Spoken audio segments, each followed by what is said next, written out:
काल दाढ़ में आन दवानी, और जब ढर के नैनन से पानी। जब काल अपनी दाढ़ में दबाता है उस समय नेत्रों से पानी निकलता, इंद्रियां टूट टूट करके चकनाचूर हो जाती, सब रिश्ते नातेदार खड़े रह जाएंगे। लगे टकटकी दिखे न भाई, वाही समय को करे सहाई। उस समय जीव टकटकी लगाकर देखता कि कोई मेरी मदद कर दे, कोई मेरी सहायता कर दे, कोई मुझे बचा ले। लेकिन प्रेमी भाई बहनों, सब नात रिश्तेदार खड़े रह जाते हैं, भाई बंधु देखते रह जाते हैं, डॉक्टर वैद्य हकीम सब घेरे रह जाते, लेकिन उस समय आपको कोई बचा नहीं पाता। यमदूत आते हैं, प्राणों की डोरी को तोड़ देते हैं और जीवात्मा को खींच करके इस शरीर से बाहर कर दिया जाता। जैसे ही ये जीवात्मा शरीर से अलग हुई, ये शरीर हमारा मिट्टी हो जाता। फिर इस मिट्टी को एक के कितने भी सगे संबंधी क्यों ना हो, खास नात रिश्तेदार क्यों ना हो, लेकिन एक रात कोई घर में मट्टी रखने के लिए तैयार नहीं होते। कहते भाई जल्दी करो जल्दी करो, अब इनकी शक्ल देखने में हमको डर लग रहा, जल्दी से बाजार से कफन खरीद के लाओ, जल्दी से लकड़ियाँ खरीद के लाओ, अरे जल्दी से चिता तैयार करो, इनको घर में से जल्दी से उठा ले जाओ, वहीं शमशान भूमि पर जला देना। ये जो घर में इनके कपड़े लत्ते पड़े हुए, हर इनके कपड़े लत्ते भी उठा ले जाओ, वहीं शमशान भूमि पर जला देना। जिस बिस्तर पर ये लेटे रहे, ये बिस्तर भी अशुद्ध हो गया। अब इनकी छुई हुई चीज हमको घर में एक नहीं चाहिए, इसलिए इनका बिस्तर भी उठा ले जाओ, वहीं शमशान भूमि पर जला देना। लेकिन उसने कोई सोने की अंगूठी पहनी होगी, गले में कोई सोने की चैन पहनी होगी, उसे धीरे से उतार करके जेब में रख लोगे। बस वही एक अशुद्ध नहीं होगा और बाकी सब अशुद्ध हो जाएगा। हरे महात्मा कहते हैं कि भाई कुटुंब परिवार मतलब काम, बिना धन पास नहीं जाए। ये रिश्ते नातेदार, ये कुटुंब परिवार वाले, ये सब स्वार्थ के संगी साथी। हरे नर नारियों, आज तुम्हारी जेब में तुमसे रिश्तेदारियां कायम कर लेंगे, लेकिन आज जेब खाली। हरे आप रोज कचहरियों में मुकदमों का हाल देखते हो। यदि किसी पिता ने बंटवारा करते समय किसी एक बेटे को 1000 रुपया कम दे दिया या 1 बीघा जमीन कम दे दी, तो बेटा बाप का दुश्मन बन जाता, उसे ले जाकर कचहरियों में खड़ा कर देता। अरे अपना यहाँ क्या है, ये स्वार्थ के संगी साथी, कोई तुमको याद करने वाला नहीं। 13 दिन बाद 13वीं मना दोगे, लड्डू पूड़ी पकवान बना करके खिला दोगे, फिर जाने वाले को कोई याद नहीं करता। अभी बूढ़े बुजुर्गों से पूछा जाए कि क्या तुमको तुम्हारे माँ बाप की याद आती है, तो कहेंगे भाई नहीं आती। अरे क्यों नहीं आती, तुम्हारे माँ बाप थे, तुमको पाला पोसा बड़ा किया, खुद बेचारे भूखे रहे होंगे, तुम्हारा पेट पाला होगा, तुमको तुम्हारे माँ बाप की याद क्यों नहीं आती?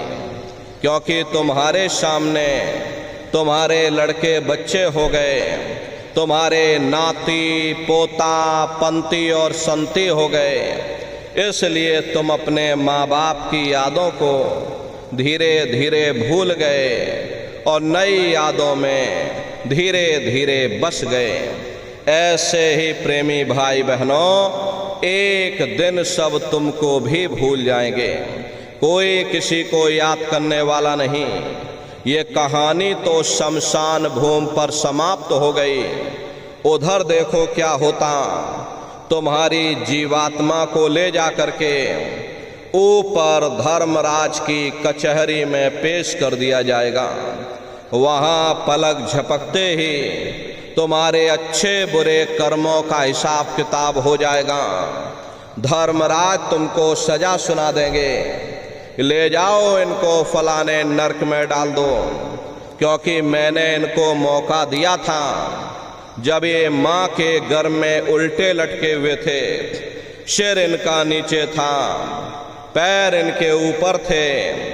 उस समय इन्होंने मुझसे प्रार्थना की थी कि हे मालिक, मुझे एक बार मौका दे दो, मुझे एक बार मनुष्य शरीर दे दो, हम भजन करेंगे, भक्ति करेंगे, हम अपनी जीवात्मा का कल्याण करेंगे।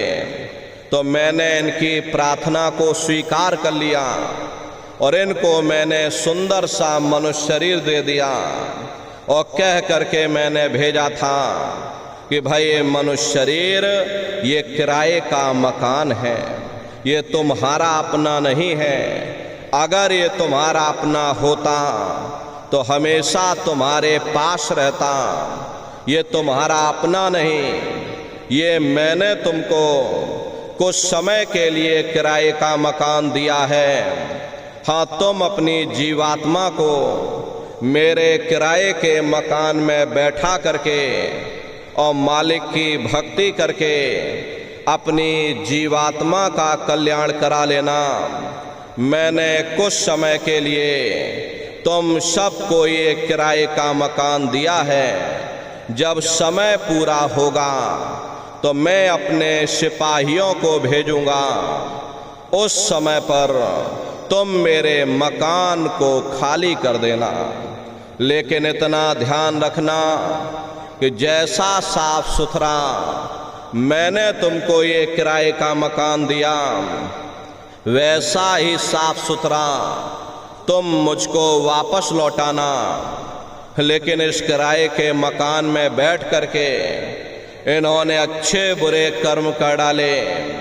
मेरे किराए के मकान को इन्होंने अपने कर्मों से गंदा कर दिया, इसलिए कर्मों की सजा इनको मिलेगी।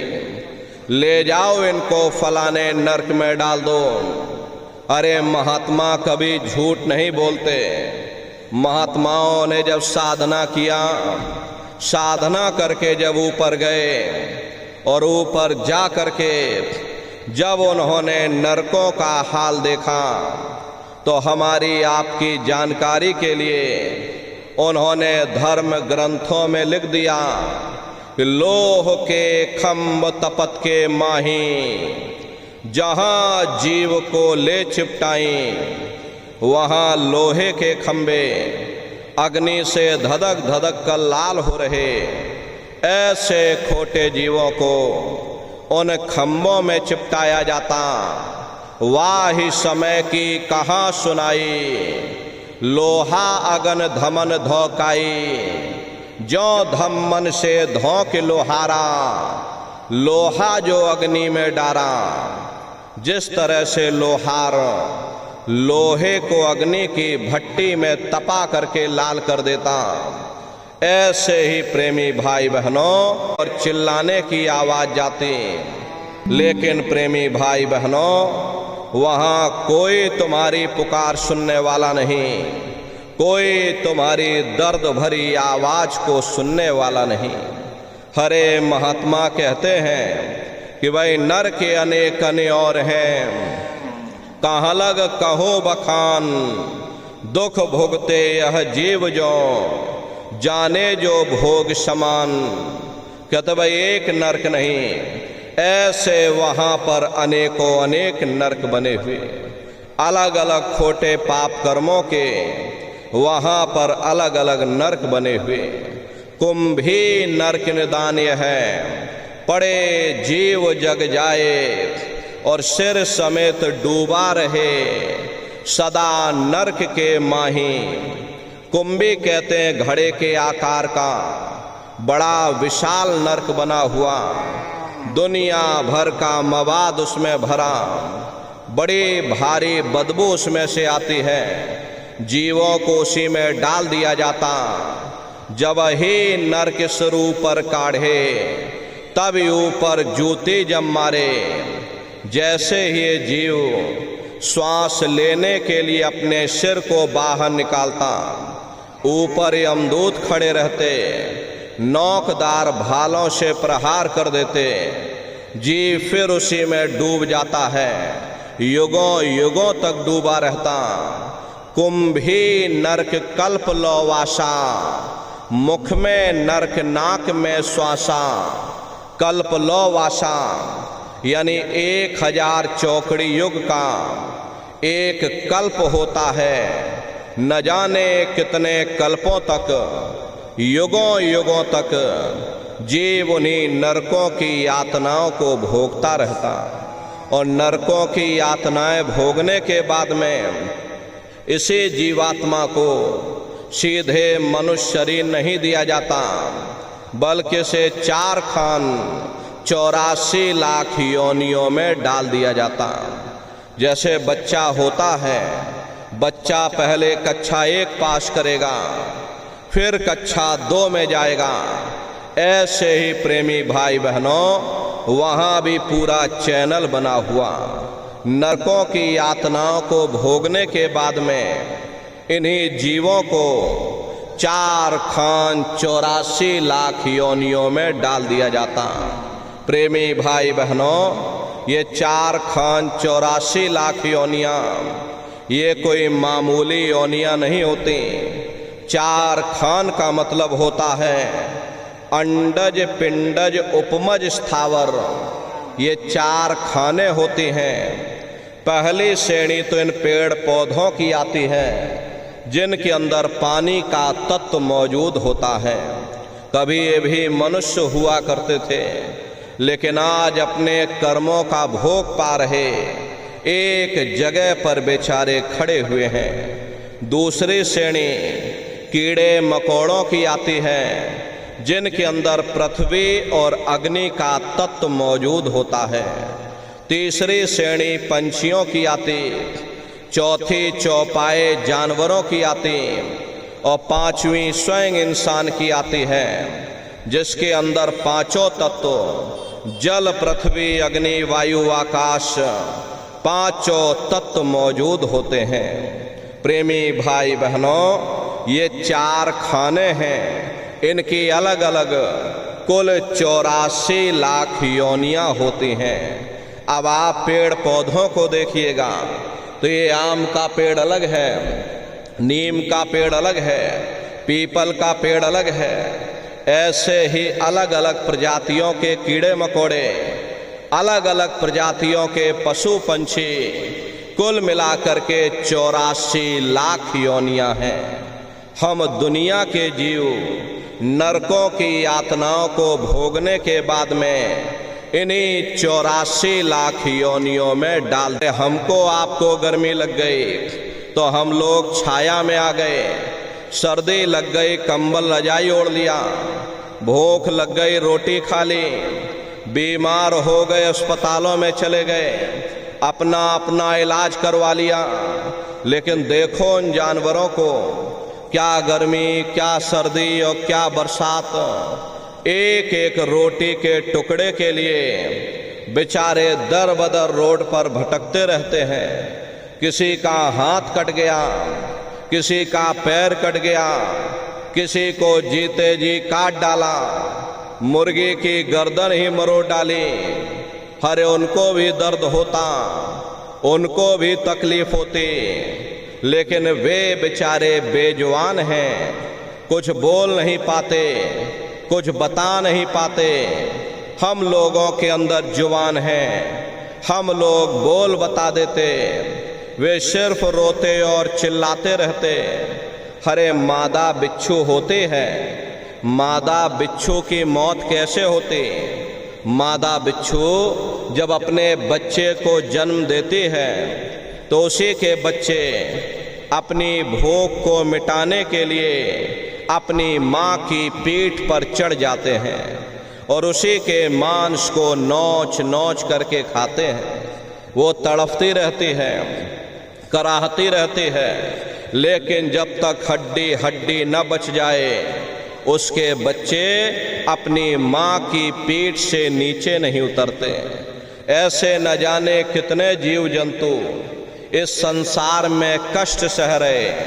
कई जन्म भय कीट पतंगा, कई जन्म भय मीन कुरंगा, कई जन्म पंखी सरफोयो, कई वरिया और चिरंकार यह देश सजरिया।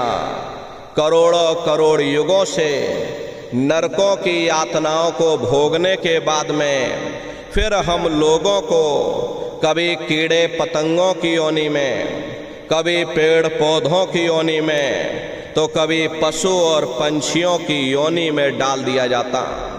प्रेमी भाई बहनों, 84 लाख योनियों की सबसे जो आखिरी योनि होती है वो गाय और बैल की योनि होती। गाय स्त्री का रूप लेती है और बैल पुरुष का रूप लेते हैं।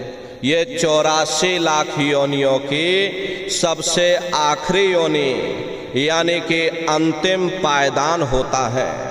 उसके बाद तब जा कर के हम लोगों को दोबारा फिर से मनुष्य शरीर प्राप्त होता। इसीलिए कहा गया है कि बड़े भाग्य मानुष तन पाया और कोट जन्म जब भटका खाया। कोटान कोट जन्म जन्मांतरों तक अलग अलग योनियों में भटकने के बाद में तब बड़े सौभाग्य से हम लोगों को ये मनुष्य शरीर प्राप्त हुआ। लेकिन बड़े अफसोस की बात है, जैसे किसी को हीरा मिल गया, अब उसे हीरे की परख नहीं, उसने हीरे को गधे के गले में बांध दिया। ठीक उसी प्रकार से ये मनुष्य शरीर उत्तम से उत्तम है, लेकिन इंसान इसकी कद्र नहीं करता। खाने पीने ऐशो इशरत में अपने कीमती समय को और श्वासों की पूंजी को बर्बाद कर देता।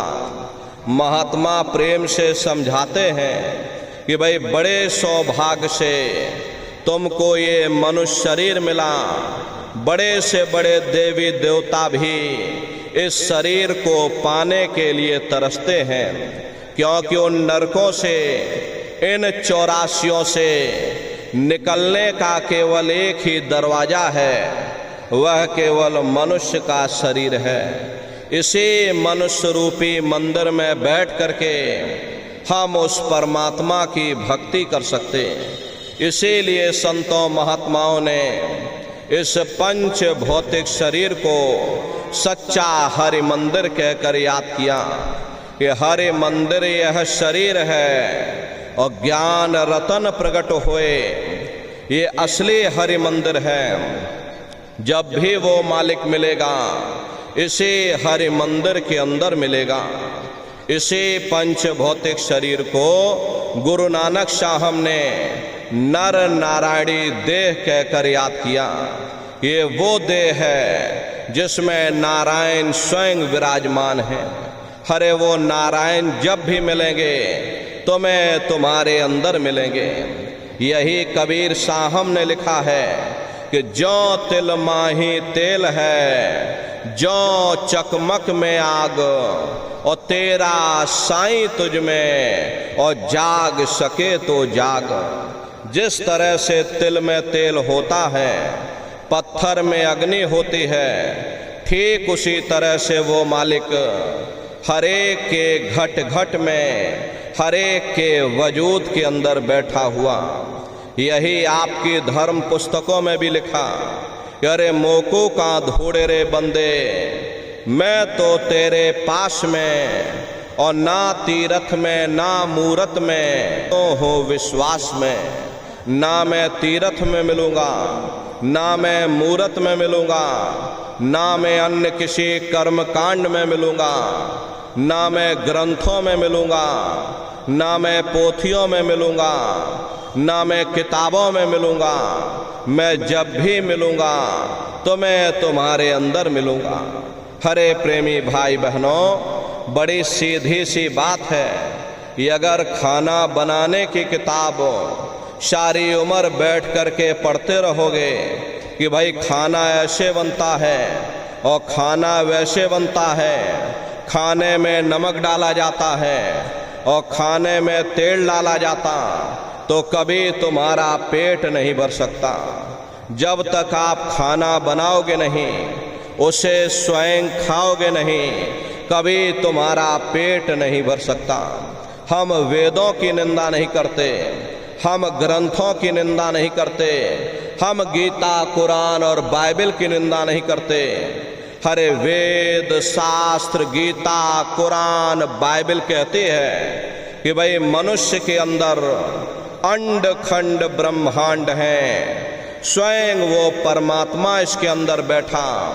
चलो अंदर चलो, अंदर चल करके उस परमात्मा का दर्शन दीदार करो। अब सवाल ये उठता है, भाई आखिर हम अपने अंदर जा कर के उस परमात्मा का दर्शन कैसे करेंगे? तो इसके लिए संतों महात्माओं ने केवल 3 साधन बताए। साधन 3 सारे वर्णे और साधन सब थोथे मान। इस कलयुग में उस मालिक को प्राप्त करने के लिए महात्माओं ने केवल 3 सा है भजन। सुमरन कहते हैं मालिक को याद करना, ध्यान कहते हैं अपनी दिव्य दृष्टि को खोलना, और भजन कहते हैं कान में उंगली डाल करके उस शब्द को सुनना, उस नाम को सुनना, उस देववाणी आकाशवाणी को सुनना जो 24 घंटे तुम्हारे अंदर गूंज रही। प्रेमी भाई बहनों, ये सुरत शब्द नाम योग की साधना है।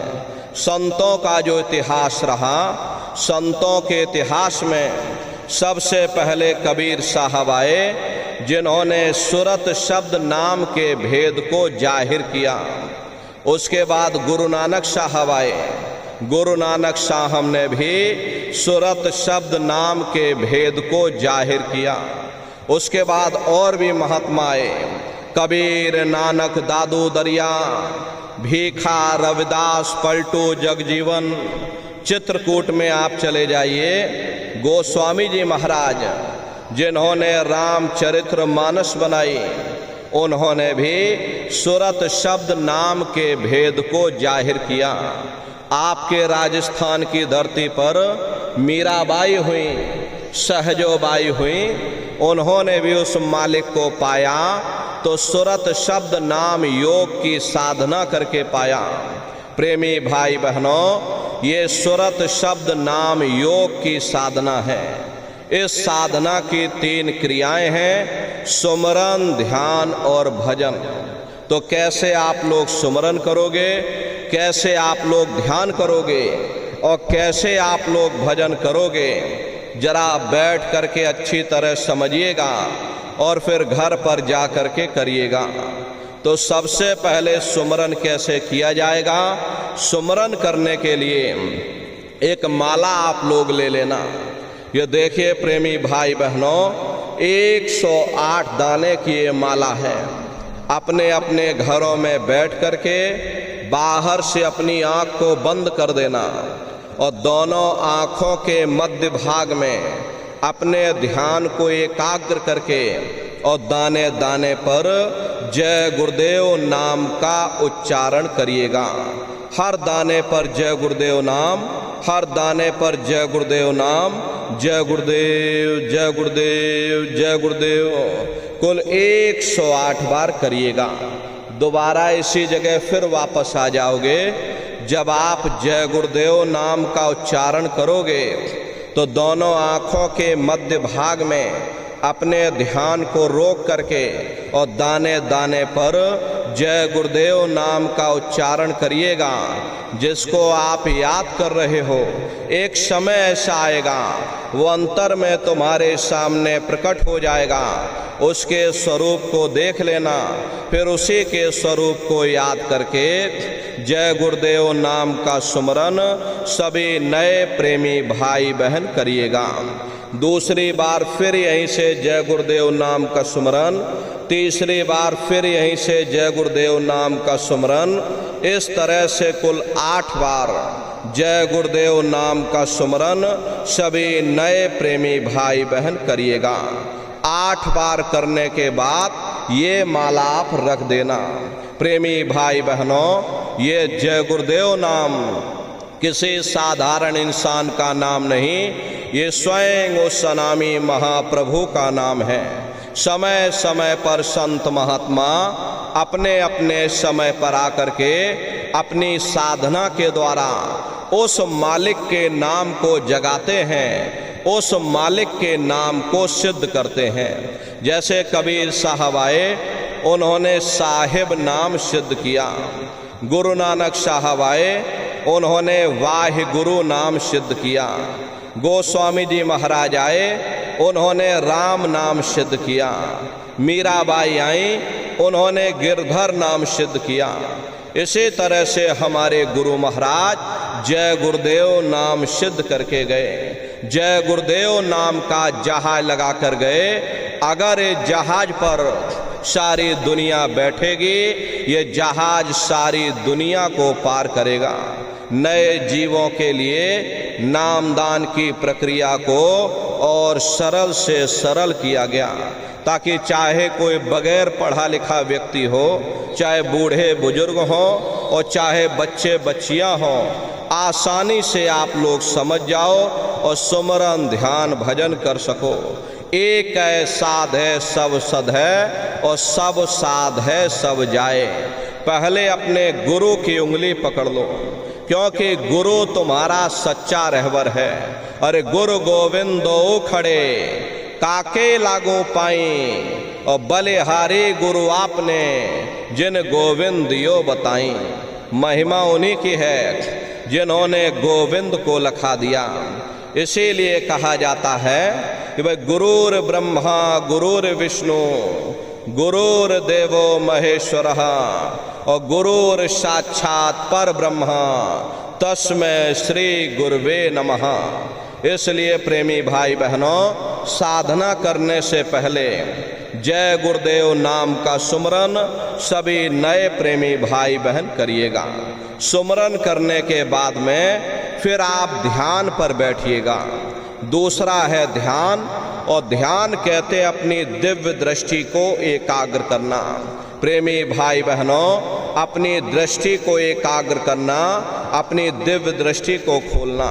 तो कैसे आप लोग ध्यान करोगे, जरा अच्छी तरह से समझ लीजिए। अपने अपने घरों में पलथी मार करके बैठिएगा। शरीर को टाइट मत करना। बहुत से लोग क्या करते हैं कि ध्यान के समय अपने शरीर को बिल्कुल टाइट कर देते हैं।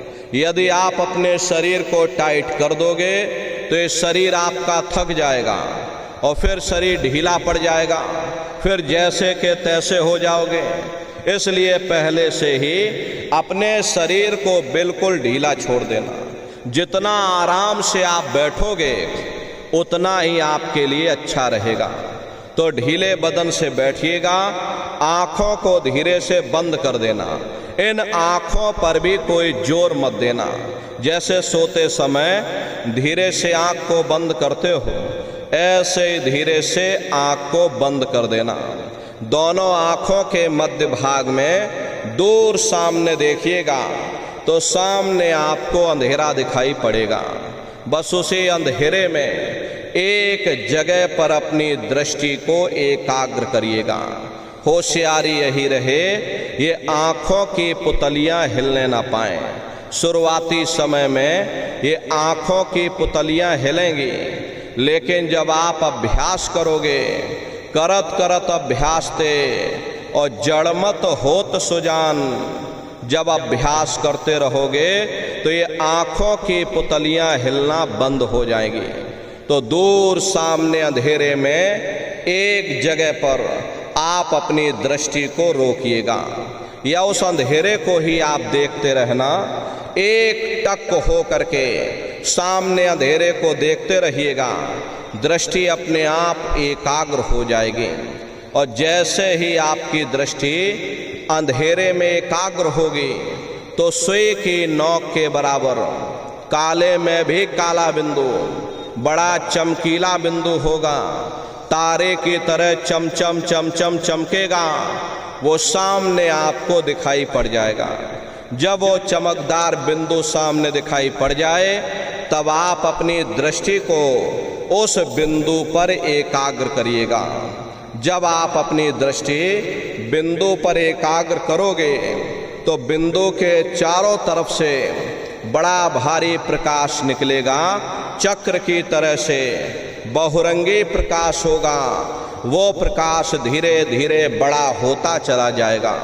साधक इतना मोहित हो जाता है कि बिंदु को तो छोड़ देता और दाएं बाएं प्रकाश को देखने में लग जाता। जब आप दाएं बाएं प्रकाश को देखने में लग जाओगे, चूंकि प्रकाश उस बिंदु से निकल रहा और आपने बिंदु को छोड़ दिया, प्रकाश को देखने में लग गए, तो प्रकाश भी गायब हो जाएगा, वो बिंदु भी गायब हो जाएगा, फिर अंतर में अंधेरा छा जाएगा, फिर आपको उतनी मेहनत करनी पड़ेगी। इसलिए दाएं बाएं बिल्कुल मत देखिएगा। आपका निशाना उस बिंदु पर टिका रहे जिसमें से वो प्रकाश निकल रहा।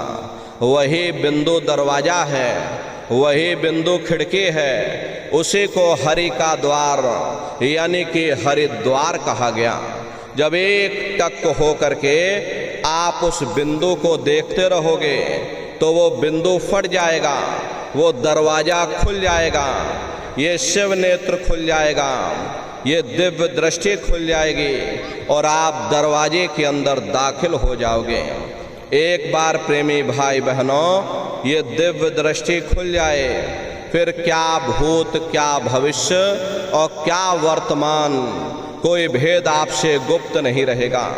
लाखों वर्ष पहले क्या हुआ था और भविष्य में क्या होने वाला है, आप बैठ करके ध्यान में सब कुछ देख सकते हो।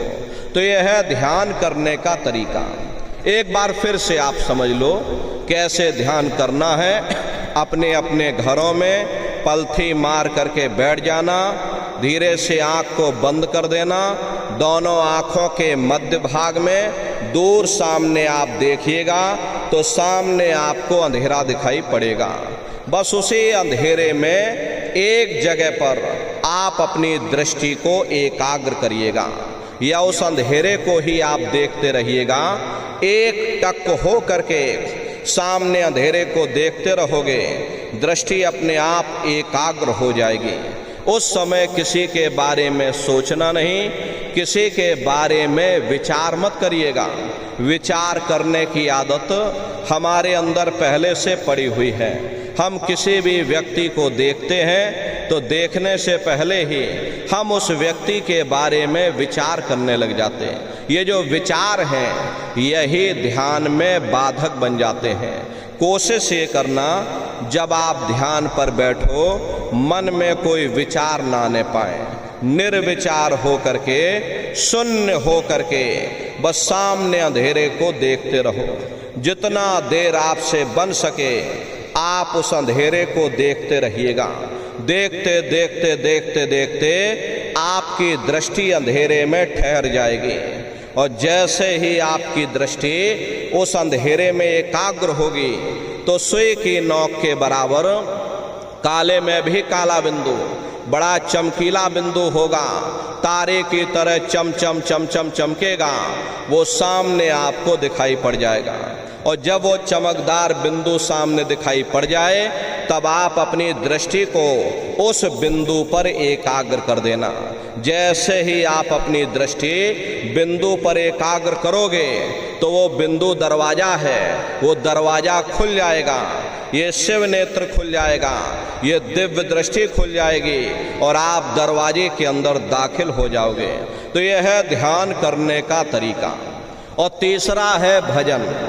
गाने बजाने का नाम भजन नहीं है, नाच गाना और ढोल मजीरा का नाम भजन नहीं है। भजन कहते हैं उस रूहानी आवाज को सुनना जो 24 घंटे तुम्हारे अंदर गूंज रही। कैसे भजन करोगे जरा अच्छी तरह से समझ लीजिए। ये दोनों उंगली कानों में डाल करके ये कानों को बंद कर लेना। कान इसीलिए बंद किए जाते हैं ताकि बाहर की कोई आवाज हमको सुनाई ना पड़े। अपनी सुविधा से बैठिएगा। कुर्सी पर चाहे कुर्सी पर बैठ जाओ, सोफे पर चाहे सोफे पर बैठ जाना, या कोई तकिया इस तरह से रख लेना और दोनों कोहनी यहाँ रख करके दोनों उंगली कानों में डाल करके ये कानों को बंद कर लेना। बहुत सी हमारी माताएं बहनें हैं, बूढ़े बुजुर्ग हैं, आपके घुटनों में दर्द होता होगा या रीढ़ की हड्डी में दर्द होता होगा, आप बैठ करके भजन नहीं कर पाते हो तो आप लेट करके भजन करिएगा। ऐसे सीधे लेट जाना और लेटे लेटे आँख और कान को बंद कर देना। मतलब तो आँख और कान को बंद करना है, चाहे आप लेट करके करो या चाहे आप बैठ करके करो। यही कहा गया है कि भाई आँख कान मुख बंद कराओ, अनहद झिंगा शब्द सुनाओ। यानी पहले अपनी आँख को बंद करो, अपने मुख को बंद करो, दोनों उंगली कानों में डाल करके ये कानों को बंद कर लो और ऊंचे से ऊंचा ध्यान दे करके उस आवाज को सुनने की कोशिश करो। प्रेमी भाई बहनों, जब आप अपने कानों को बंद करके ऊंचा ध्यान दे करके गौर से सुनोगे तो आपको ऐसा अनुभव होगा कि कहीं सीटी जैसी आवाज हमारे कानों में बज रही है। टी, इस तरह से सीटी जैसी आवाज शुरू में आप सभी को सुनाई पड़ेगी। करना कुछ नहीं है, लेटे हो चाहे बैठे हो, बस आप उस आवाज को सुनते रहना और सुनते सुनते उसी में लीन हो जाओ। जब आप उसमें लीन हो जाओगे तो कुछ समय बाद में दोबारा आपको अनुभव होगा कि कहीं बड़ी दूर से एक महीन आवाज, घंटे और शंख की आवाज हमारे कानों में बज रही। जैसे मंदिरों में घंटियां बजती हैं, टन टन टन, तो बाहर तो आपने नकल किया। महात्माओं ने कहा था कि भाई ये शरीर तुम्हारा सच्चा हरि मंदिर है, इसे हरि मंदिर के अंदर 24 घंटे वो घंटे और शंख की आवाज गूंज रही। उसी घंटे शंख की आवाज को महात्माओं ने शब्द कहकर याद किया। अरे आपकी धर्म पुस्तकों में लिखा है कि पोथी पढ़ पढ़ जग मुआ, पंडित भया न कोई, और 2.5 अक्षर प्रेम का, पढ़े सो पंडित हुई। दुनिया वाले कहते हैं कि 2.5 अक्षर का मतलब प्रेम है। अरे प्रेम नहीं है, प्रेम में तो मात्रा लगी हुई। यहाँ पर जिस 2.5 अक्षर का वर्णन उन महात्माओं ने किया है वो है शब्द शा, आदा, बा और दा। उसी शब्द को महात्माओं ने नाम कहा। कलयुग जोग न जग न ज्ञाना, एक आधार नाम गुण गाना। और कलयुग केवल नाम आधारा, सुमेर सुमेर नर उतर ही पारा। कलयुग में केवल नाम का आधार है, वो नाम तुम्हारे अंदर 24 घंटे गूंज रहा। तो उसी घंटे शंख की आवाज को महात्माओं ने शब्द या नाम कहा। उसी घंटे शंख की आवाज को मुसलमान फकीरों ने कलमा कहा। उसी घंटे शंख की आवाज को ईसा मसीह साहब ने वर्ड या लागश कहकर याद किया। उसी घंटे शंख की आवाज को गुरु नानक साहब ने अनहद वाणी कहकर याद किया। चीन में जो महात्मा हुए उन्होंने इसको ताओ कहकर याद किया और हिंदू महात्माओं ने इसे देववाणी, आकाशवाणी कहकर याद किया। उन अलग अलग महात्माओं ने अपनी अपनी भाषा में हम लोगों को समझाने की कोशिश की कि भाई वो घंटे शंख की आवाज़ तुम्हारे सबके अंदर गूंज रही, वो आपको सुनाई पड़ेगी। लेकिन शुरुआती समय में आपको ऐसा मालूम पड़ेगा कि कहीं बड़ी दूर पर घंटियां बज रही, टन टन टन, लेकिन सुनाई हर एक को पड़ेगी। प्रेमी भाई बहनों, जब घंटे और शंख की आवाज़ आपको सुनाई पड़ने लग जाए तब आप सीटी की आवाज़ को छोड़ देना और घंटे शंख की आवाज़ को पकड़ लेना, उसको आप सुनने लग जाना। जब आप उसको सुनने लग जाओगे तो वो आवाज़ धीरे धीरे बढ़ना शुरू होगी और बढ़ते बढ़ते इस कदर बढ़ेगी कि आपके रोम रोम में घंटे और शंख की आवाज़ गूंजने लग जाएगी। अरे बड़ी घनघोर आवाज़ होती है, बड़ी मधुर वो आवाज़ होती है। ये जो दुनिया के आप संगीत सुनते हो, उस रूहानी संगीत के सामने ये दुनिया के संगीत कुछ नहीं है। जब आप उस रूहानी संगीत को सुनोगे, इतना भारी आनंद आपके ऊपर छा जाएगा, इतनी खुशी आपको होगी, अरे ऐसा नशा आपके ऊपर चढ़ जाएगा, इतना आप उस आवाज़ में खो जाओगे कि आप सारी दुनिया को भूल जाओगे। प्रेमी भाई बहनों, शंकर भगवान को वही नशा चढ़ा था। शंकर भगवान कोई गांजा भांग नहीं पीते थे। ये तो हमने आपने शंकर भगवान को भी बदनाम कर दिया कि शंकर भगवान गांजा भांग पीते थे तो चलो हम भी गांजा भांग पिएंगे। लेकिन ऐ नर नारियों, शंकर भगवान ने कभी गांजा भांग नहीं पिया। शंकर भगवान जिस नशे में लीन रहते थे वो नाम का नशा था, वो ध्यान का नशा था, वो भक्ति का नशा था। जब आप उस आवाज़ को सुनोगे तो आपको भी वो नशा चढ़ जाएगा, क्योंकि उस आवाज़ में चुंबक है। जब आप उस आवाज़ को सुनोगे तो वो आवाज़ आपको अपनी ओर खींचेगी और जब खिंचाव होगा तो जीवात्मा का फैला हुआ प्रकाश ये 9 द्वारों से सिमटने लगेगा। अब ये 9 द्वार कौन कौन से हैं? देखो प्रेमी भाई बहनों, अच्छी तरह से अब समझिएगा, क्योंकि ये बहुत बड़ा विज्ञान है। दुनिया का विज्ञान जब समाप्त हो जाएगा तो ये विज्ञान प्रारंभ होगा।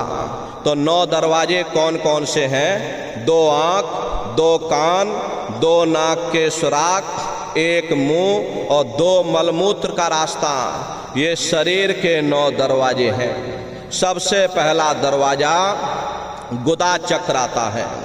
गुदा चक्र में गणेश जी वास करते हैं। गणेश जी वहाँ के मालिक हैं। ये 4 दल का कवल है। यहाँ पर पृथ्वी तत्व पाया जाता है। उसके ऊपर इंद्रिय चक्र आता है। इंद्रिय चक्र में ब्रह्मा जी वास करते हैं। ये 6 दल का कवल है। यहाँ पर जल तत्व पाया जाता है। उसके ऊपर ये नाभि चक्र आता है। नाभि चक्र में विष्णु जी वास करते हैं। ये 8 दल का कवल है। यहाँ पर अग्नि तत्व पाया जाता है। उसके ऊपर ये हृदय चक्र आता है।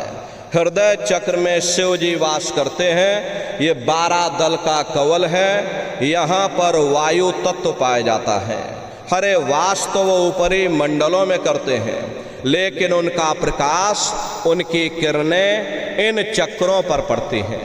उसी के ऊपर एक कंठ चक्र आता है। यहाँ पर आद्या महाशक्ति की किरणें पड़ती हैं। ये 16 दल का कवल है।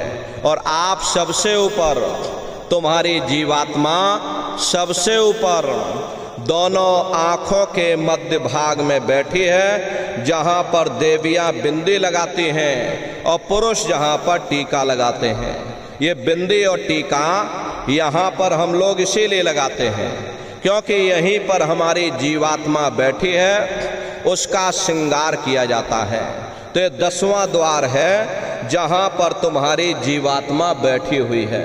इसी 10वें दरवाजे पर बैठ करके जीवात्मा अपने प्रकाश को 9 दरवाजों में फैलाती है, जिससे आपका ये शरीर चलता, आपके हाथ और आपके पांव चलते हैं। जब आप भजन करोगे और घंटे शंख की आवाज को सुनोगे तो उस आवाज में चुंबक है, वो आवाज आपको अपनी ओर खींचेगी। और जब खिंचाव होगा तो जीवात्मा का फैला हुआ प्रकाश ये 9 दरवाजों से सिमट करके यही 10वें दरवाजे पर इकट्ठा हो जाएगा। और जैसे ही सारी शक्ति, सारी चेतना सिमट करके यहाँ पर इकट्ठी हुई, तुरंत शब्द जीवात्मा को खींच करके इस शरीर से बाहर कर देगा। फिर आप अपनी आंखों से देखिएगा कि हमारा शरीर ये है और हम ये खड़े। आप अपने शरीर से अलग हो जाओगे। जैसे चिड़िया होती है, चिड़िया घोंसले से निकल करके आसमानों की उड़ान भरती है और शाम को फिर अपने घोंसले में आ जाती है। ऐसे ही तुम्हारी ये जीवात्मा इस शरीर रूपी घोंसले से निकल करके ब्रह्मांडों की सैर करेगी, देवी देवताओं के दर्शन करेगी, राम और कृष्ण के दर्शन करेगी और घूम करके फिर अपने शरीर रूपी घोंसले में वापस चली आएगी। प्रेमी भाई बहनों, ये ब्रह्मा विष्णु महादेव जिनकी सारी दुनिया पूजा करती है, अरे आप सभी लोग ब्रह्मा विष्णु महादेव की पूजा करते हो, लेकिन कभी आपने विचार नहीं किया। आपने बहुत कथाएं सुनी होंगी, बहुत भागवतों में आप गए भी होंगे, लेकिन कभी आपने सोचा नहीं, न कभी आपने विचार किया भाई जिनकी हम पूजा कर रहे, आखिर ये ब्रह्मा विष्णु महादेव ये हैं कौन, ये कहाँ पर रहते हैं, ये क्या काम करते हैं, इनके माँ बाप कौन हैं, राम कौन है, कृष्ण कौन है, ईश्वर कौन है, ब्रह्म कौन है, परब्रह्म कौन है, ये लोग कहाँ पर रहते हैं। तो जरा संक्षिप्त में आप समझिएगा, क्योंकि अगर हम इसका वर्णन करेंगे तो लाखों वर्ष हमको लग जाएंगे, एक लोक का वर्णन नहीं हो पाएगा। इतने विशाल लोक ऊपर बने हुए, लेकिन संक्षिप्त में हम आपको बता रहे कि किन किन मंडलों को पार करते हुए तुम्हारी ये जीवात्मा अपने 5वें मंडल पर यानी कि सचखंड में पहुंचेगी। प्रेमी भाई बहनों, जब आप भजन करोगे और घंटे शंख की आवाज को पकड़ करके जब आप शरीर रूपी घोंसले से बाहर निकल जाओगे तो उसी घंटे शंख की आवाज को पकड़कर ये जीवात्मा ब्रह्मांडों की चढ़ाई करती है। पलक झपकते यह जीवात्मा खरबों योजन ऊपर चली जाती है। ये चांद सूरज सितारों को पार करने के बाद सबसे पहले जो आपको लोक मिलेगा उसे महात्माओं ने शिवलोक कहा। शिवलोक वो तमोगुणी स्थान है, वहाँ के मालिक शिव जी हैं, वो पार्वती जी के साथ उस लोक में विराजमान है।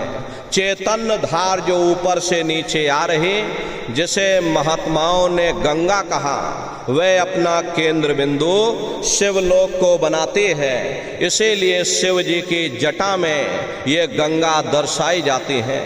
इस लोक में असंख्यों जीवात्माएं रहती हैं और ये सभी जीवात्माएं शिव स्वरूप में मौजूद होती हैं। जब आप वहां पर पहुंचोगे और शिव जी का जब प्रत्यक्ष दर्शन करोगे तो आपका स्वरूप भी शिव के समान यानी कि शिव स्वरूप हो जाएगा।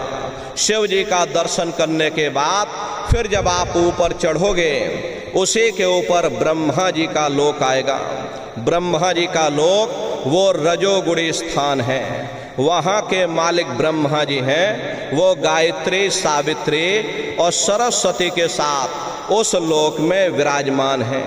वहाँ पर वेद ध्वनियाँ सदा उस लोक में उच्चारण होती रहती हैं। और ब्रह्मा जी का दर्शन करने के बाद फिर घंटे शंख की आवाज को पकड़ करके फिर जब आप ऊपर चढ़ोगे उसी के ऊपर विष्णु लोक आएगा। विष्णु लोक वो सतोगुणी स्थान है। वहाँ के मालिक विष्णु जी हैं, उनका बड़ा मनमोहक स्वरूप है। उनकी 4 भुजाएं हैं और चारों भुजाओं में शंख गदा पद्म और चक्र सुशोभित हैं। और आप क्षीर सागर में लक्ष्मी जी के साथ विराजमान। ये तीनों देवता ब्रह्मा विष्णु और महादेव अपने अपने लोक में बैठ करके राज्य कर रहे। एक रचयिता है जो जीवों को रचता है, एक पालनहार है जो जीवों को पालता है, और एक संहार करता है जो जीवों को नष्ट कर देता। एक का काम है घड़े को बनाना, एक का काम है घड़े की सुरक्षा करना, और एक का काम है घड़े को फोड़ देना। और इनकी जो माता है वो आद्या महाशक्ति हैं। ब्रह्मा विष्णु महादेव लोक के ऊपर वो आद्या महाशक्ति का लोक आता, और उसी लोक को पार करने के बाद सबसे पहला देश पड़ता है, या यूं कह लीजिए कि पहली राजधानी पड़ती है, जैसे महात्माओं ने सहस दल कवल कहा, वो राजधानी है। ये ब्रह्मा विष्णु महादेव के जो लोक हैं उस राजधानी के अंतर्गत आने वाले जिले हैं। आप इस तरह से समझिए जैसे आपके उत्तर प्रदेश की राजधानी लखनऊ है, रायबरेली आपका जिला है, इसी तरह प्रेमी भाई बहनों वो सहस दल कवल राजधानी है। राजधानी का जो मालिक है वो निरंजन भगवान है। ये ब्रह्मा विष्णु महादेव ये निरंजन भगवान के ही पुत्र हैं, और ये आद्या महाशक्ति ये निरंजन भगवान की अर्धांगिनी है। और निरंजन भगवान स्वयं तीनों लोकों के मालिक हैं। उन्हीं को त्रिलोकीनाथ कहा गया।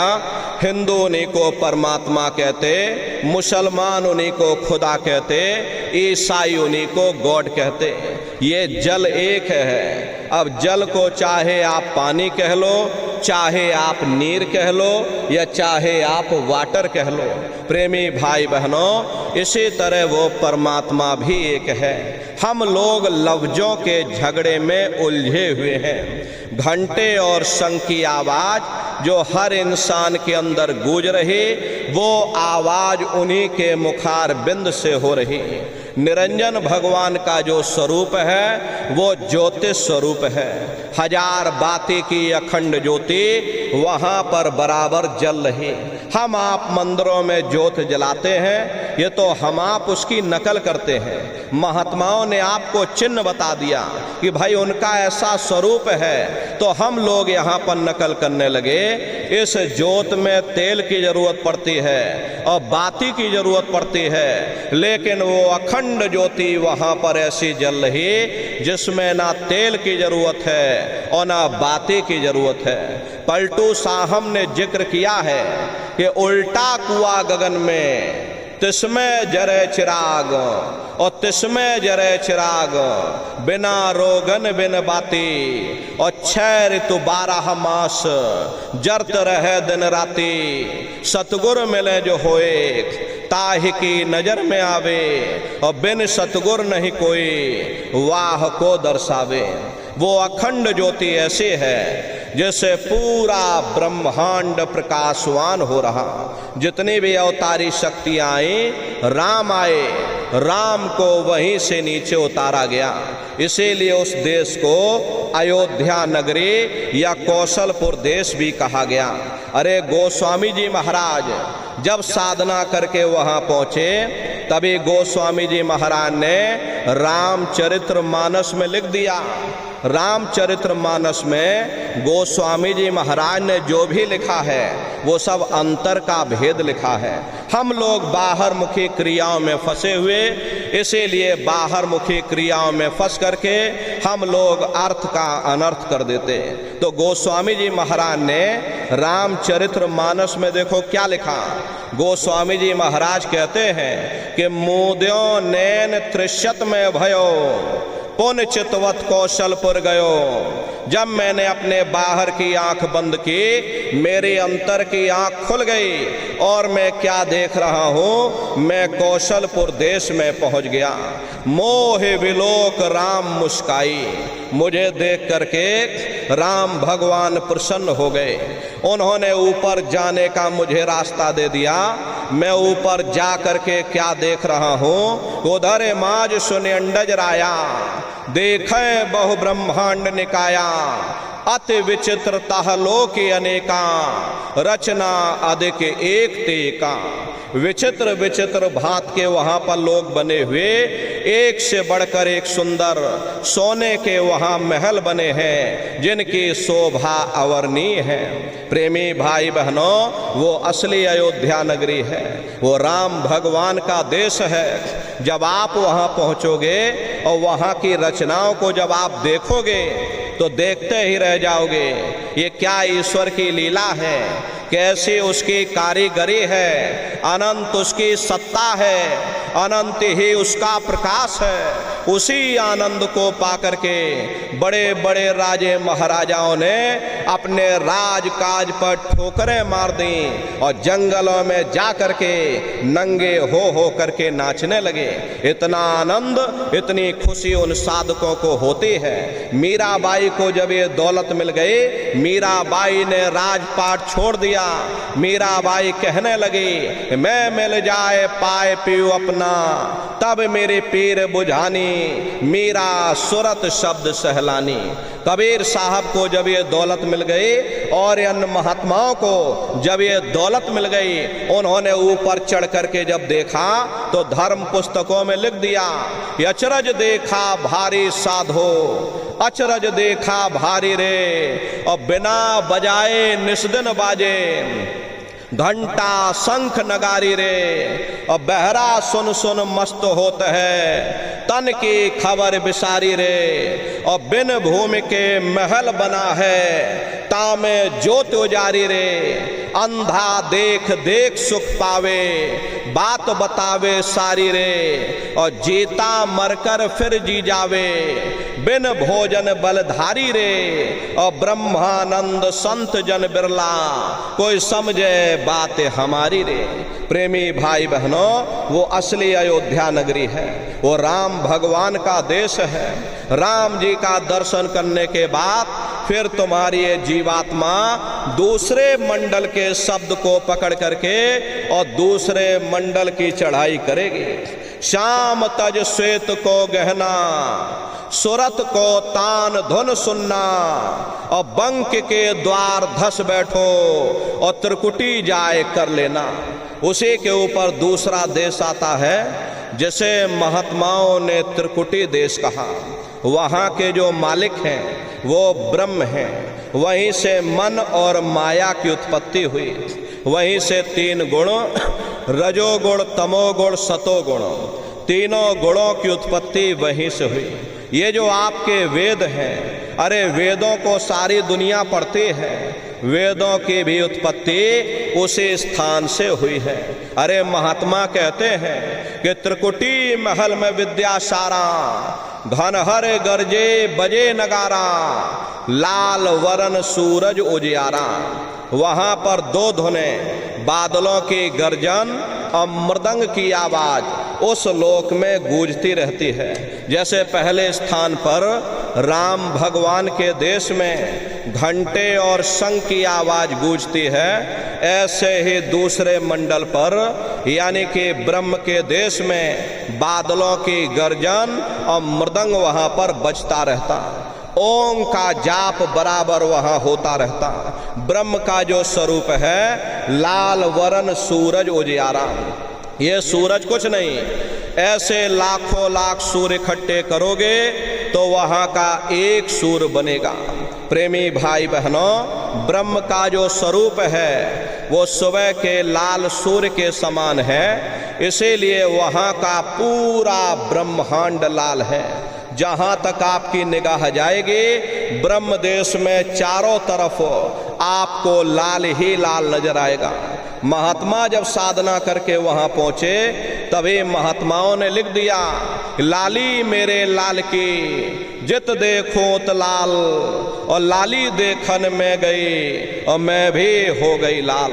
वो पूरा ब्रह्मांड ही लाल है। तो जितने साधक वहाँ पहुँच जाते हैं उन सभी को योगेश्वर कहा जाता है।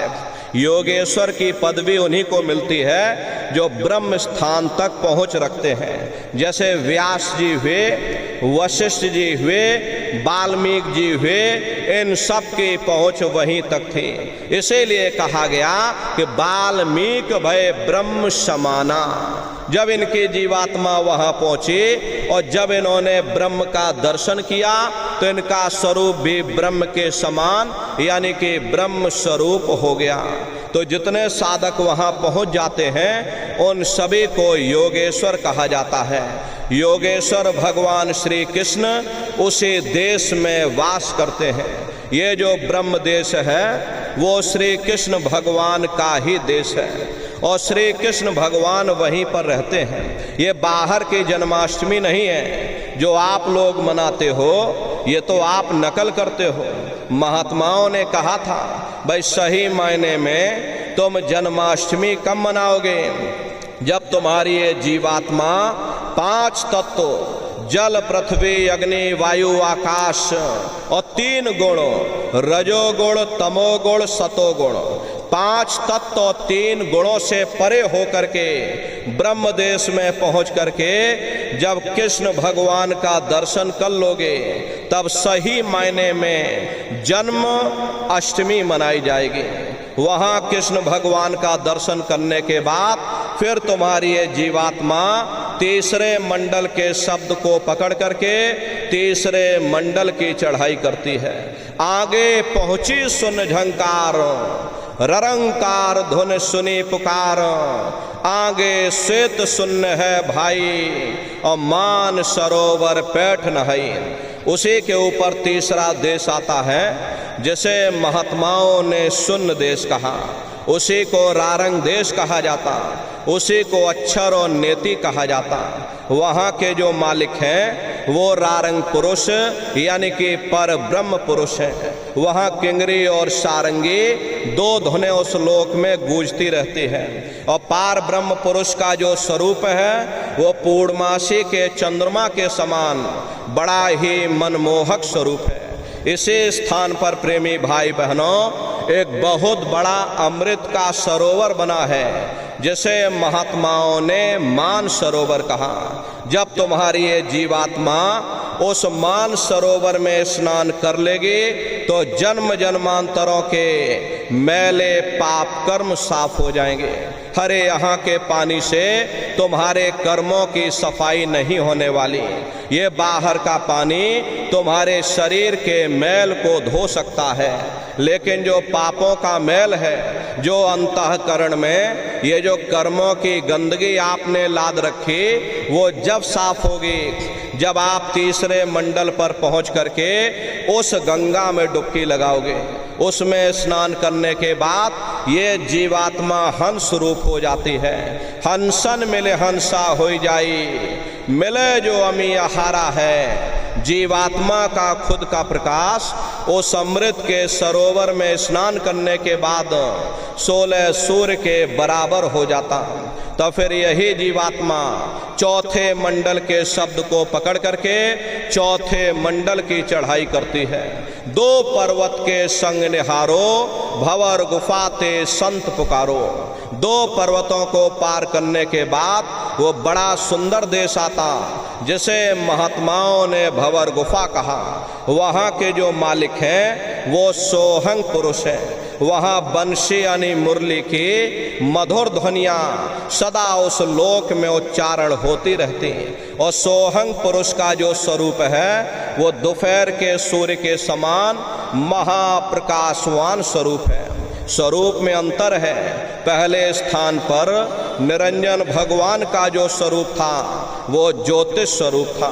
दूसरे स्थान पर ब्रह्म का जो स्वरूप है वो सुबह के लाल सूर्य के समान है। तीसरे स्थान पर पार ब्रह्म का जो स्वरूप है वो पूर्णमासी के चंद्रमा के समान है। चौथे स्थान पर सोहंग पुरुष का जो स्वरूप है वो दोपहर के सूर्य के समान महाप्रकाशवान स्वरूप है। वहाँ के धनी का दर्शन करने के बाद ताके परे धाम शतनामा और बीन बजे सतलोक ठिकाना। सोहंग देश के ऊपर वो 5वां देश आता है जिसे महात्माओं ने सचखंड देश कहा। वो सचखंड देश अजर अमर अविनाशी सदा एक रस रहने वाला देश है। वहाँ न काल है न कर्म है, न दुख है न संताप है, न पुण्य है न पाप है। जो जीवात्माएं वहाँ पहुँच जाती हमेशा के लिए जन्म मरण के बंधनों से आज़ाद हो जाती। वहाँ के जो मालिक हैं वो सत्पुरुष भगवान हैं, जिनके रोम रोम में खरबों खरब सूरज चांद सितारे प्रकाशवान। वही हमारे आपके सच्चे मालिक हैं, वही हमारे आपके सच्चे पिता हैं। हमको आपको वहीं से नीचे उतारा गया, फिर शब्द को पकड़ करके शब्द शब्द पौड़ी पर चढ़कर और पहुँचो सचखंड सतनाम। तो शब्द कब पकड़ में आएगा? जब आप भजन करोगे। और भजन कैसे किया जाएगा जरा अच्छी तरह समझ लो। ये आँख और कान को बंद करिएगा, लेकिन मन को रोकिएगा। ऐसे समय पर तुम्हारा ये मन जरूर भागेगा। अभी आप सत्संग में बैठे हो, शरीर तुम्हारा भले ही यहाँ बैठा है, लेकिन मन आपका भाग रहा है, सारी दुनिया में भाग रहा। अब किसी को पानी पीने जाना, मन पानी पीने पहुँच गया। कोई बाल बच्चों को घर में छोड़ कर आया, ये मन बाल बच्चों में पहुँच गया। किसी को कोई बात याद आ गई तो मन फिर वहाँ पहुँच गया। कोई दुकान दफ्तर छोड़ करके आया, मन दुकान दफ्तर में पहुँच गया। कोई खेती बाड़ी छोड़ कर आया, शरीर बेचारा यहाँ बैठा, मन खेत में जुताई कर रहा। तो ऐसे भजन से कोई लाभ नहीं होगा। जिन्होंने मार मन डाला उन्हीं को सूरमा कहना, और बड़ा बैरी ये मन घट में इसी का जीत ना कटना। अगर दुनिया में कोई हमारा दुश्मन है तो वह केवल हमारा मन है। ये मन रूपी रावण कब मरेगा? जब 9 द्वारों पर फतेह हासिल करके तुम यहाँ 10वें द्वार पर चढ़ जाओगे, तब सही मायने में दशहरा मनाई जाएगी। अरे बाहर की दशहरा नहीं है जो लकड़ी का रावण बना देते हो और फूंक फांक करके घर चले आते, कहते भाई हमने रावण मार दिया। अरे महात्माओं ने कहा था भाई सही मायने में तुम दशहरा कब मनाओगे? जब 9 द्वारों पर फतेह हासिल करके तुम यहाँ 10वें द्वार पर चढ़ जाओगे, तब सही मायने में विजयदशमी मनाई जाएगी। तब ये मन रूपी रावण तुम्हारा मरेगा। तब तुम्हारी ये जीवात्मा, अरे इसी जीवात्मा को महात्माओं ने राम भी कहा। अरे आपकी धर्म पुस्तकों में लिखा है, एक राम दशरथ का बेटा, एक राम घट घट में लेटा, एक राम का शकल पसारा, और एक राम है सबसे न्यारा। एक वो राम है जो अयोध्या के वासी हैं, और एक राम घट घट में लेटे, यानी हमारी आपकी जीवात्मा जो हर एक के अंदर मौजूद है। महात्माओं ने कहा भाई एक वो राम है, और एक राम का शकल पसारा, यानी पहले स्थान के मालिक वो निरंजन भगवान जिनको दुनिया त्रिलोकीनाथ कहती है, जिनका ये पूरा पसारा पूरा संसार है। महात्माओं ने कहा भाई एक वो राम है, और एक राम है सबसे न्यारा, 5वें स्थान के मालिक वो सत्पुरुष भगवान जो हमारे आपके सच्चे पिता हैं। महात्माओं ने कहा भाई एक वो राम है। तो महात्मा तो उस राम की महिमा गाते हैं। मोटी बात आप पकड़िए, ये भजन कैसे करोगे? तो ये आँख और कान को बंद कर लेना, ऊंचा ध्यान दे करके सुनिएगा। शुरू में सीटी जैसी आवाज़ आप सभी को सुनाई पड़ेगी, उसे पकड़ लेना। कुछ समय बाद में दोबारा आपको अनुभव होगा कि कहीं बड़े दूर से एक महीन आवाज़, घंटे और शंख की आवाज़ हमारे कानों में गूंज रही। जब घंटे शंख की आवाज़ आपको सुनाई पड़ने लग जाए, तब आप सीटी की आवाज़ को छोड़ देना और घंटे शंख की आवाज़ को पकड़ लेना। एक बार प्रेमी भाई बहनों, आप उस आवाज़ को पकड़ लो, फिर वो आवाज़ आपको नहीं छोड़ेगी, खींच करके शरीर से बाहर कर देगी। रोज आना, रोज जाना, रोज ब्रह्मांडों की सैर करना, रोज देवी देवताओं के दर्शन करना, रोज राम और कृष्ण के दर्शन करना और घूम करके फिर अपने शरीर रूपी घोंसले में वापस चले आना। तो सुमरन, ध्यान और भजन 3 क्रियाएं आपको बताई गई। रास्ता सच्चा है, आप करोगे, आपको अनुभव होगा, दिखाई भी देगा और सुनाई भी पड़ेगा। लेकिन नित्य नियम से अभ्यास करिएगा, नागा मत करिएगा।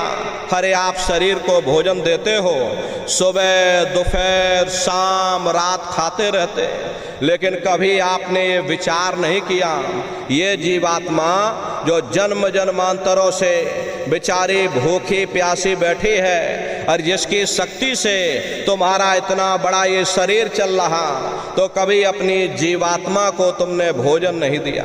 अरे इसका भोजन शब्द है, इसका भोजन नाम है, इसका भोजन भजन है। अपना ये नियम बनाओ कि पहले हम अपनी जीवात्मा को भोजन देंगे, फिर अपने शरीर को भोजन देंगे। अगर ये नियम आपका बन गया तो आपका लोक भी बन जाएगा और आपका परलोक भी बन जाएगा।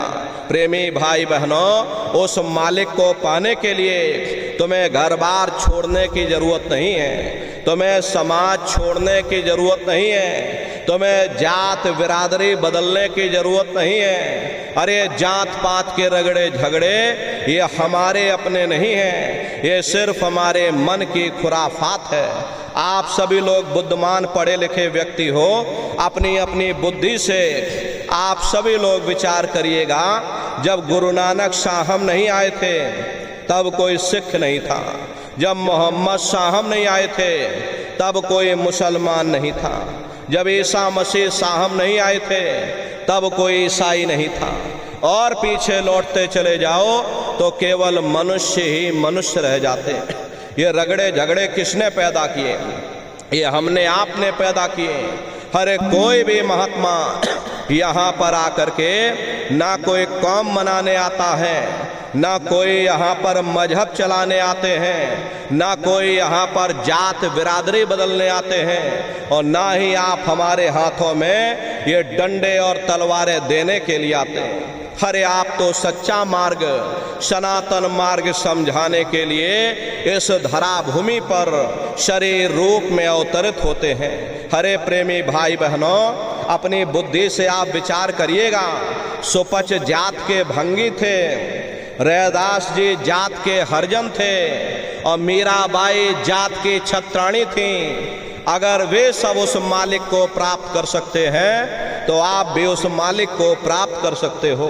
जाति पाति पूछे नहीं कोई, हरि का भजे सो हरि का हुई।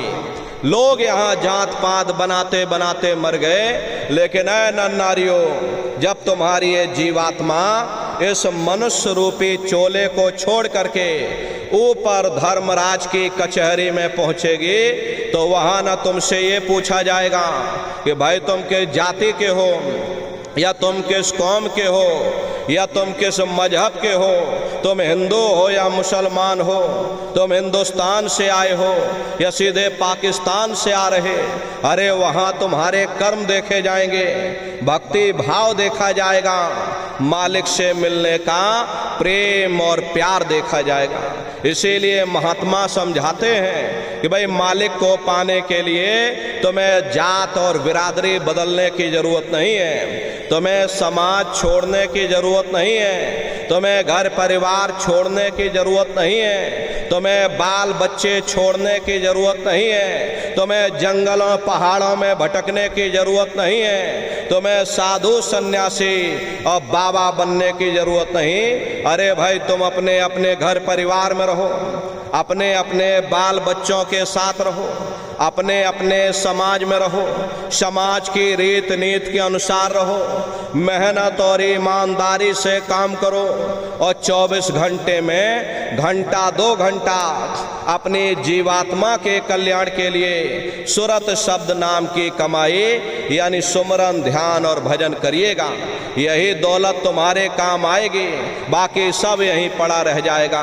अरे सुई की एक नोक भी तुम्हारे साथ में जाने वाली नहीं है। अरे बड़े बड़े राजे महाराजे आए, सारी जिंदगी उन्होंने ये किला बनाते बनाते गुजार दिया, आज उनके किलों को आप जाकर देखिए, आज खंडहर बने पड़े हुए। विश्व विजेता सिकंदर सारी दुनिया पर राज करने का ख्वाब देखता था, वो भी मुट्ठी खोल करके चला गया।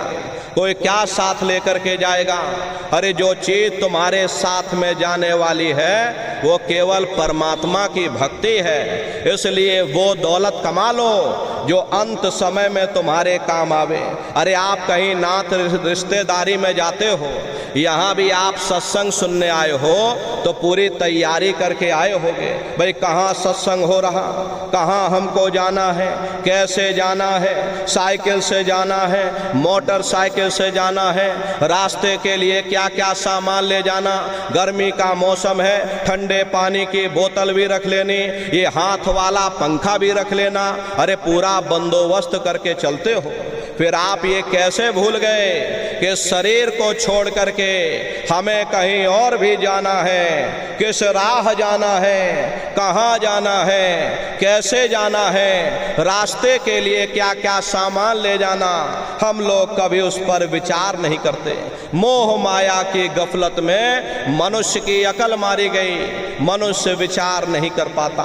महात्मा कहते हैं कि भाई चंद श्वासों की पूंजी ये गिन करके आपको मिली है। एक एक श्वास बहुमूल्य है। जो श्वास एक बार निकल गई वो दोबारा आने वाली नहीं है। एक समय ऐसा आएगा ये बुलबुला तुम्हारा फूट जाएगा, फिर ना जाने दोबारा ये मनुष्य शरीर मिले ना मिले। अरे भटकते रह जाओगे युगों युगों के लिए उन नरकों और चौरासियों में। इसलिए प्रेमी भाई बहनों, अहो भाग्य है आपका, आपको ये मनुष्य शरीर मिल गया। इस मनुष्य रूपी मंदिर में बैठ करके वो आत्म धन कमा लो, वो रूहानी खजाना कमा लो, जिससे तुम्हारी जीवात्मा का कल्याण हो जावे। तो सुमरन, ध्यान और भजन नित्य नियम से आप लोग करिएगा और सभी लोग शाकाहारी रहना, क्योंकि हमारे गुरु महाराज ने शाकाहार पर विशेष जोर दिया। गुरु महाराज हमारे कहते थे, ए बच्चे बच्चियों तुम लोग शाकाहारी रहना, शाकाहार का प्रचार करते रहना, इसी से देश और दुनिया में भारी परिवर्तन होगा। प्रेमी भाई बहनों, अरे परिवर्तन कोई कानून बनाने से नहीं होता, परिवर्तन कोई आंदोलन करने से नहीं होता, परिवर्तन कोई तोड़फोड़ करने से नहीं होता। परिवर्तन तब होता है जब लोगों के विचार बदलते हैं, लोगों की भावनाएं बदलती हैं। और विचार जब बदलेंगे जब लोगों का खान पान शुद्ध होगा। अरे देसी कहावत है, जैसा खाए अन्न और वैसा होए मन। जब इंसान पशुव्रती भोजन करेगा तो उसकी बुद्धि स्वतः ही पशुओं जैसे हो जाएगी, सोच विचार उसका चिंतन स्वतः ही पशुओं जैसा हो जाएगा।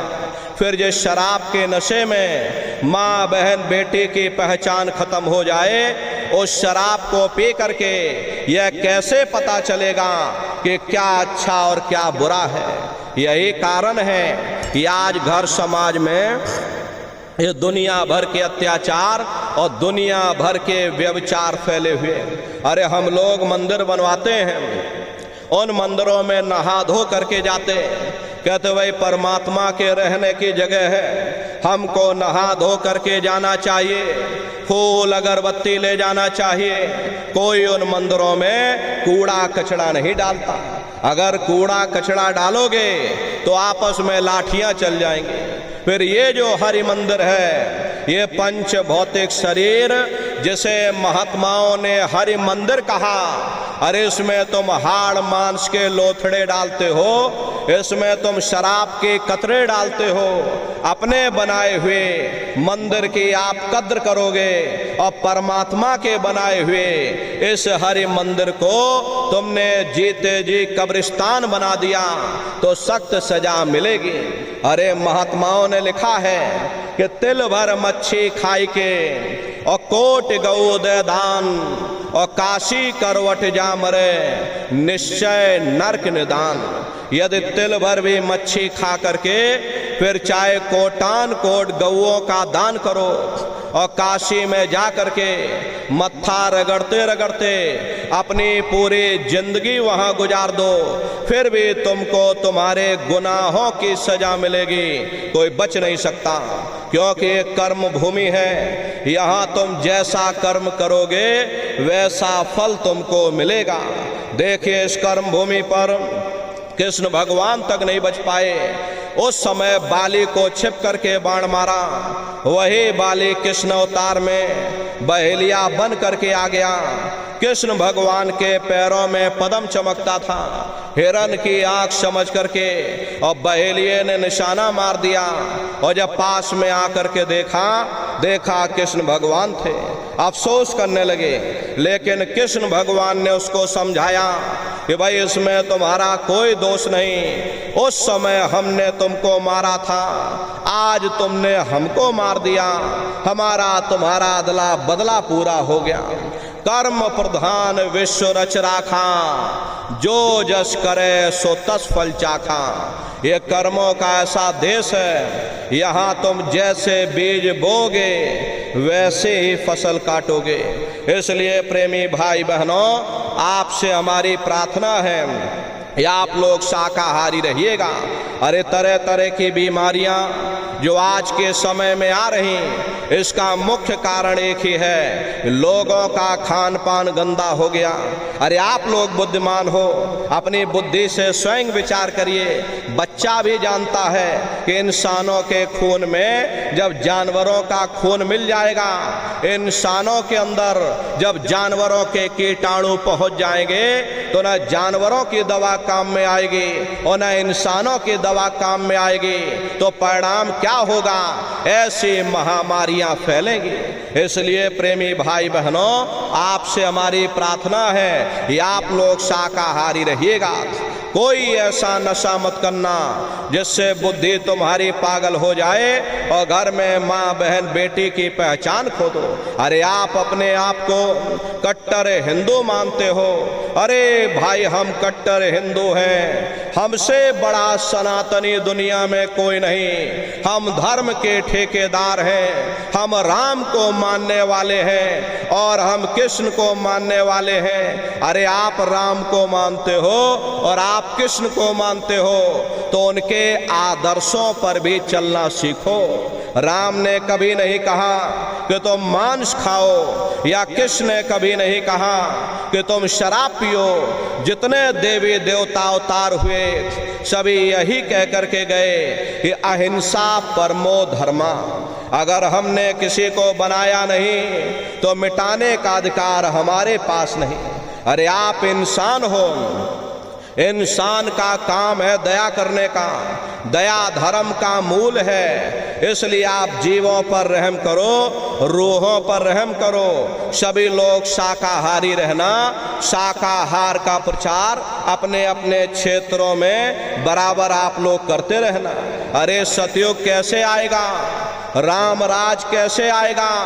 राम राज कोई नारा लगाने से नहीं आने वाला, राम राज कोई भाषण देने से नहीं आएगा। राम राज जब आएगा जब आप लोग धर्म का प्रचार करोगे, और धर्म का प्रचार करने की जिम्मेदारी हम सभी प्रेमी भाई बहनों की है, क्योंकि हम सभी लोग अपने गुरु महाराज के मेहनत और पसीने के जलाए हुए चिराग हैं। अगर एक एक चिराग एक एक गांव में पहुंच जाएगा, ये पूरा गांव प्रकाशवान हो जाएगा, ये पूरा समाज प्रकाशवान हो जाएगा। गुरु महाराज के संदेशों को जन जन के बीच में पहुंचाने की जिम्मेदारी हम सभी प्रेमी भाई बहनों की है। गुरु महाराज हमारे कह करके गए कि बच्चा गांव गांव में तुम भजन केंद्र की स्थापना करो, गांव गांव में लोग भजन करने लग जाएं, गांव गांव में सत्संग होने लग जाए, गांव गांव के लोग शाकाहारी हो जाएं, गांव गांव के लोग सदाचारी हो जाएं, गांव गांव के लोग चरित्रवान हो जाएं, आंखों में माँ बहन बेटी की पहचान कायम हो जाए। जब हमारा गांव बदल जाएगा, ये पूरा समाज बदल जाएगा, निश्चय ही कलयुग में सतयुग आ जाएगा। इसलिए प्रेमी भाई बहनों, धर्म के प्रचार में आप सभी लोग अपना अपना योगदान दीजिएगा। देखिए, हमारे गुरु महाराज परम संत बाबा जय गुरुदेव जी महाराज ने एक अच्छे समाज के निर्माण के लिए, चरित्रोत्थान के लिए, लोगों को शाकाहारी और सदाचारी बनाने के लिए 116 वर्ष की आयु तक अथक मेहनत और परिश्रम किया। हमारे गुरु महाराज ने अपने गुरु की याद में मथुरा आश्रम पर इतना विशाल मंदिर बनवाया। गुरु महाराज हमारे कहते थे कि बच्चा, मंदिर का वो देवता वहाँ पर बैठ करके बरकत बांट रहा, अरे आप लोग आइए। वहाँ कोई रुपया पैसा नहीं चढ़ाया जाता, कोई चंदा चुटकी नहीं। अरे आप लोग आए, मंदिर के देवता के सामने अपनी एक बुराई को चढ़ा दीजिए। वहाँ पर बुराई चढ़ाई जाती है कि हम आज से मांस मछली नहीं खाएंगे, हम आज से अंडा शराब का सेवन नहीं करेंगे, हम आज से झूठ नहीं बोलेंगे, हम आज से किसी को धोखा नहीं देंगे। अरे आप अपनी एक बुराई चढ़ा दो, आपकी एक मनोकामना पूरी होगी। ऐसा वरदानी मंदिर गुरु महाराज ने अपने गुरु की याद में मथुरा आश्रम पर बनवाया। उन्हीं की याद में ये पावन भंडारे का कार्यक्रम 20 दिसंबर से और 24 दिसंबर तक मथुरा आश्रम पर मनाया जाएगा। तारीख आप लोग याद रखिएगा, 20 दिसंबर से और 24 दिसंबर तक ये भंडारे का कार्यक्रम होगा। आप सभी प्रेमी भाई बहन भंडारे के कार्यक्रम में सब परिवार सादर आमंत्रित हैं। आप लोग पधारिएगा। देश के कोने कोने से दसियों लाख की संख्या में सत्संगी प्रेमी भाई बहन मथुरा दरबार में पधारते हैं। उनके रहने ठहरने के लिए अलग अलग जिलों के वहाँ पर टेंट राउटी डेरे लगाए जाते हैं। भोजन पानी के लिए अलग अलग जिलों के निःशुल्क भंडारे वहाँ पर चलते रहते। हजारों हजार की संख्या में बराबर वहाँ पर भंडारे चलते रहते। अपना बहुत बड़ा आश्रम है, करीब करीब 10 किलोमीटर के व्यास में अपना आश्रम बना हुआ, वहीं पर ये कार्यक्रम होता है। अपने आश्रम पर गुरु महाराज की एक छोटी सी गौशाला भी है। गुरु महाराज के पास में कुल 2 गाय थी। 2 गायों का इतना बड़ा परिवार है कि आज के समय में करीब करीब 3000 गायें हैं और 3000 के ऊपर सांड हैं। गौशाला अलग है और नंदीशाला अलग है। किसी को बाहर नहीं भेजा जाता, क्योंकि हमारे गुरु महाराज कह करके गए कि बच्चा इनको यहीं रखना, यहीं सेवा पानी करना। अगर बाहर भेज दोगे लोग मार देंगे, काट देंगे। इसीलिए चाहे गाय हो या चाहे बैल हो, हमारे यहाँ पर किसी को बाहर नहीं भेजा जाता। गायों के लिए अलग से गौशाला है और सांडों के लिए अलग से नंदीशाला बनी है। उसी के बगल में अपना एक बहुत बड़ा विद्यालय है, जिसमें 2,500 से 3,000 बच्चे निःशुल्क विद्या अध्ययन करते हैं। कॉपी किताब, पढ़ाई लिखाई, भोजन पानी बिल्कुल निःशुल्क है। उसी के बगल में प्रेमी भाई बहनों अपना एक बहुत बड़ा अस्पताल भी है। वो गुरु महाराज की कर्म भूमि है और गुरु महाराज की जन्म भूमि, जहाँ पर हमारे गुरु महाराज का जन्म हुआ, जिला इटावा, ग्राम खितौरा में है। जैसा भव्य मंदिर मथुरा दरबार में बना हुआ, उसी तरह से भव्य मंदिर गुरु महाराज की जन्म भूमि पर बन करके तैयार हो चुका। ये जो आप बड़ी सी पोस्टर फोटो देख रहे हो, ये गुरु महाराज की जन्म भूमि का मंदिर है। और इधर जो फोटो लगी है, ये मथुरा दरबार का मंदिर है। प्रेमी भाई बहनों, समय निकाल करके अपने दरबार में पधारिएगा। अपने बच्चों को भी साथ में लेकर के आया करिए। हम लोग ये सोचने लगते हैं अरे बच्चों को क्या करेंगे ले जाकर, ये बच्चे छोटे हैं, अरे इनको घर में रहने दो, इनको पढ़ाई लिखाई करने दो, अभी इनकी पढ़ाई लिखाई की उम्र है, ये सत्संग सुनना, ये भजन पूजा पाठ करना ये तो हम लोगों का काम है, इन बच्चों को घर पर पढ़ाई लिखाई करने दो। प्रेमी भाई बहनों, बस यहीं पर हम आप धोखा खा जाते हैं। अरे पढ़ाई लिखाई जरूरी है, हम ये बात आपकी मानते हैं कि आज के समय में शिक्षा बहुत जरूरी है। अरे हमको भी गुरु महाराज ने पढ़ाया लिखाया, हमको ये अंगूठा छाप नहीं है, गुरु महाराज ने हमको भी पढ़ाया लिखाया। प्रारंभिक शिक्षा हमारे गुरु महाराज की जन्मभूमि पर हुई, क्योंकि जो गुरु महाराज की जन्मभूमि है वही हमारी भी जन्मभूमि है।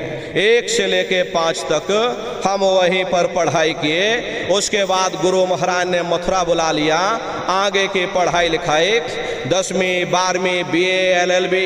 कहने का मतलब ये है कि गुरु महाराज ने फिर मथुरा में पढ़ाया लिखाया। तो प्रेमी भाई बहनों, पढ़ाई लिखाई जरूरी है, लेकिन प्रेमी भाई बहनों, पढ़ाई लिखाई के साथ साथ अच्छे संस्कार भी जरूरी है। और संस्कार कोई MA BA की डिग्री करने से नहीं पढ़ते, संस्कार कोई डिप्लोमा करने से नहीं पढ़ते। अगर MA BA की डिग्री करने से बच्चों के अंदर संस्कार पड़ गए होते तो हिंदुस्तान में इतने वृद्धाश्रम न खोले जाते। अरे संस्कार पढ़ेंगे महात्माओं के वचनों से, संस्कार पढ़ेंगे सत्संग के माध्यम से। ये बच्चे देश के भविष्य हैं, इन बच्चों के अंदर अच्छे संस्कार डालना ये समय की बहुत बड़ी मांग है।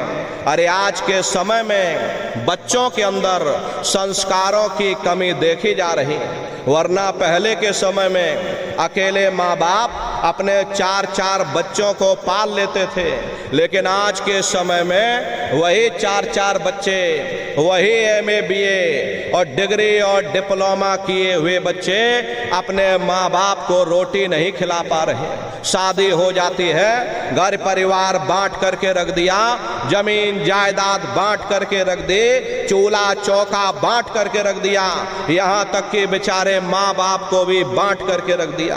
10 दिन तुम हमारे घर में छोड़ दो और 10 दिन बाद तुम अपने घर में ले जाना। ऐ नन्नारियों, ये संस्कारों की बहुत बड़ी कमी है। ऐ माताओं बहनों, ये बच्चे तुम्हारी धरोहर हैं, ये बच्चे तुम्हारे जीवन की पूंजी हैं। अरे अपनी पूंजी को संभाल करके रखिएगा। इन बच्चों को आप तैयार करिए, इनको आप बचपन से तैयार करो, इनको अच्छी शिक्षा देना, इनको अच्छे संस्कार देना, इनको शाकाहारी बनाना, इनको सदाचारी बनाना, इनको चरित्रवान बनाना, और इनको भी तुम राम और कृष्ण बना दो। यही बच्चे बड़े हो करके माँ बाप का नाम रोशन करेंगे, घर और समाज का नाम रोशन करेंगे। इसलिए प्रेमी भाई बहनों, अपने अपने बच्चों के साथ, इष्ट मिष्ट परिवार वालों के साथ आप सभी प्रेमी भाई बहन भंडारे के कार्यक्रम में सब परिवार सादर आमंत्रित हैं। आप लोग पधारिएगा। सुमरन ध्यान और भजन बराबर आप लोग करते रहना। इतना जान लो प्रेमी भाई बहनों, ये रास्ता बिल्कुल सच्चा है। आप करोगे, आपको अनुभव होगा, दिखाई भी पड़ेगा, सुनाई भी पड़ेगा। हरे आपका लोक भी बन जाएगा और आपका परलोक भी बन जाएगा। इसी के साथ अब हम अपनी वाणी को विराम देते हैं। आप लोगों ने अपना कीमती समय हमको दिया, इसके लिए आप सभी प्रेमी भाई बहनों को बहुत बहुत साधुवाद है। कहने सुनने में यदि हमसे कोई गलती हुई हो, हम छोटे हैं, आप सभी लोग हमारी माताएं बहनें बूढ़े बुजुर्ग हमको छोटा समझ करके आप सभी प्रेमी भाई बहन हमको क्षमा करिएगा।